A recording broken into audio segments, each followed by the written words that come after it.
sisi jukumu yetu ni kujaribu vile tuwezavyo kuhakikisha ya kwamba watoto wetu wako salama. Ndio nikaambia gavana mimi nataka kuongelesha wamama. Akaniambia enda uambie vile unataka. Akanituma salamu ya Gavana Amos Nyaribo. Nikaenda kwa ofisi ya DCC. Akaniambia hata national government pia inasema wamama wafanye kazi vizuri ya kulea watoto. Salamu ya national government. Mumeona askari hapa wanaweka amani, si ndio? Sasa jukumu yetu kama wamama ni kujaribu kuongelesha watoto wetu tangu wawe wadogo ya kwamba ni sawa kuishi vizuri na wenzetu. Hata tukiwa tumesozana tunaweza kuishi vizuri. Na saa zingine hiyo wakati ilitupita, vijana wamekuwa wakubwa. Sasa hii mumeona maandamano ikitokea, nani wanatoka mbele? Vijana wetu. Wakipotea mumeona kwa TV nani wanalia sana?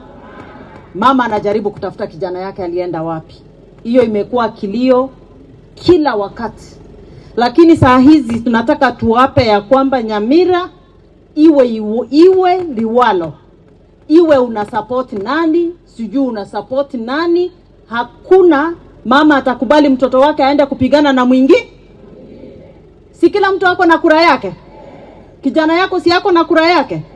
Akitaka mtu A achukue kura yake aweke, na wewe ukitaka B uweke, na kila mtu aishi kwa tusichomeane nyumba. Sisi wote ni watu. Si hapa iko Wakisii, iko Wajaluo, na mnajua tunaoana hivyo. Tunachota maji pamoja, sote tunaenda Nyambambo. Si tunaenda Nyambambo kununua chakula? Tafadhali wa baba mlioko hapa na wale mko nyumbani, ujumbe wangu ni tuheshimu watoto wetu wasichana, tuwawacha wasome, wahitimu, watakuja kukusaidia, nao watakuja kuwa na nyumba zao na watapata positions. Si mumeona hata hapa Madam Wanga ni governor?